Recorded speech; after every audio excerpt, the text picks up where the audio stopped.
Adunay usa ka buutan nga nurse o construction worker nga gusto mo tabang sa usa ka rider nga naaksidente. Sa dihang ila na kining tabangan, uy nikuha magpusil ang rider o gipamusil silang duha ug nangamatay silang duha. Ingon pa sa ABS-CBN News, babala karahasan. Patay ang isang nurse at construction worker matapos umano pagbabarilin ng dapat sana'y tutulungan nila na naaksidenteng rider sa Barangay 173, North Caloocan, via Lisa Aquino, ABS-CBN News.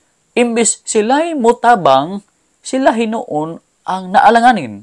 Imbis sila'y muluwas sa kinabuhi, sila hinuon nakabsan og kinabuhi. May suon, ingon ani ang panghitabo kang Kristo Jesus.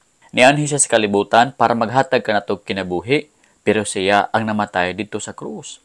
Ingon pa sa 1 Kapitulo 1, versikulo 10 o 11, dinhi siya sa kalibutan, ug ang kalibutan gibuhat niya, ug ang kalibutan wala moila kaniya.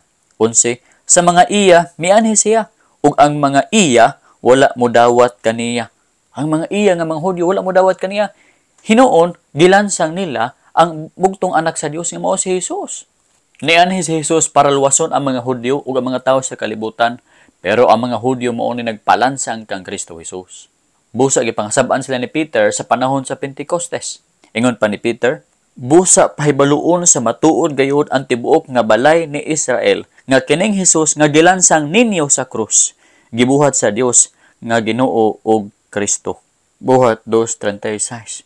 Gipahibalo ni Pedro ang tibuok banay sa Israel nga kadtong gibuhat sa Ginoo nga Ginoo ug Kristo nga mao si Jesus, ilang gilansang sa krus. Ang ilang Kristo, ang ilang Misaya, ang ilang manluluwas, ilang gilansang sa krus. Mura gyud og katong nahitabo kaganiha. Ang nurse ug construction worker nga muluwas ni itong rider mao ni nagpatay sa nurse ug sa construction worker.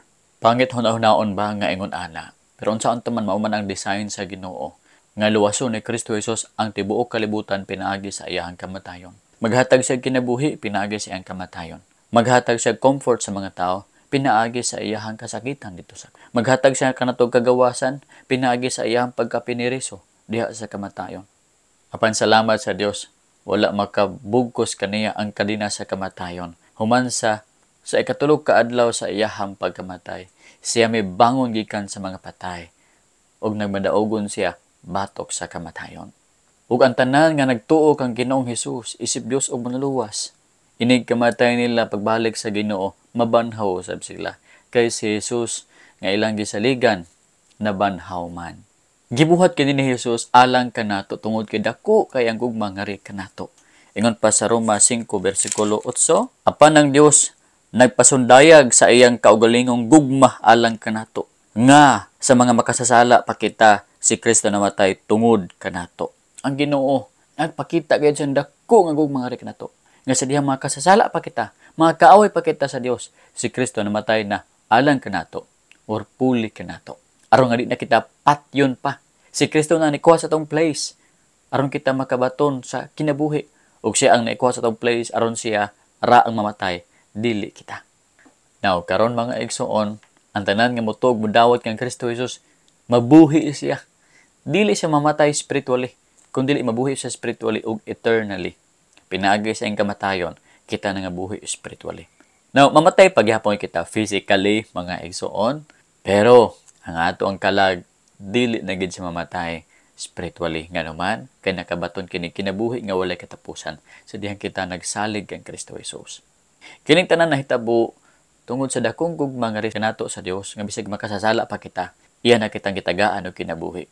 Murag sa likuot kini nga butang, mga igsoon, nga ang usa ka tawo mamatay para sa iyang kaaway. Ingon pagani niya dianay sa Roma Kapitulo 5, verse 7. Kay halos alang sa usa ka tawong matarong may mga tawo nga magpakamatay. Bisan tuod alang sa tawong maayo may uban nga mga sa pagpakamatay. Ingon dianay, halos murag lisod yun magpakamatay ang usa ka tawo para sa tawong matarong. Pero bisan tuod alang sa tawong maayo may uban nga mga sa pagpakamatay. Pero basin tingali og naay mga tawo nga magpakamatay gyud alang sa tawong matarong. Pero kita mga is matarong makita o dili? Dili kita angay pagkamatyan kay dili kita taong matarong. Verse 8, apan ang Dios nagapasundayag sa iyang kaugalingong gugma alang kanato, nga sa mga makasasala pa kita, meaning mga kaaway pa kita, si Kristo namatay tungod kanato. Grabe kadakong gugma sa Ginoo kanato, mga igsoon. nga sa dihang makasasala pa kita, kaaway pa kita sa Dios, si Kristo namatay na alang kanato. Maglisod ka man gani pagkamatay para sa maayong tao, samo to sa daw taong tao, di ba? Pero si Kristo namatay na alang kanato sa dihang makasasala. Praise the Lord mga igsoon. Karon gusto ka bang maluwas gikan sa silot sa imong mga sala nga maong impyerno? Mga igsoon, ibutang ang imong kaugalingon diha kang Kristo Jesus. Dawata siya isip Dios ug manuluwas. Isalig ang tibuok nimong kinabuhi kaniya ug siya maoy mag-alaga sa imuha, magprotektar sa imuha. Ingon pa gani mga igsoon sa Roma 8:1, busa karon walay pagkahinukman sa silot niadtong mga anaa na kang Kristo Jesus, nga nagakinabuhi sa dili uyon sa unod kun dili uyon sa espiritu. Mga igsoon, kadtong mga anaa na kang Kristo Jesus, walay pagkahinukman sa silot. Gusto ka ba mga igsoon nga ikaw dili na paghukman sa silot? Dapat anaa na ka kang Kristo Jesus. Anaa na ba ka kang Kristo Jesus karon? Naitimailhan diri nga ikaw anaa na kang Kristo Jesus nga nagakinabuhi sa dili uyon sa unod kun dili uyon sa espiritu. Ang naa na kang Kristo Jesus pod mga igsoon, gakinabuhi na siya dili uyon sa unod kun dili uyon sa espiritu.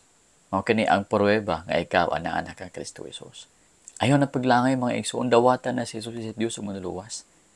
Ug ikaw magkabaton sa freedom gikan sa silot sa sala.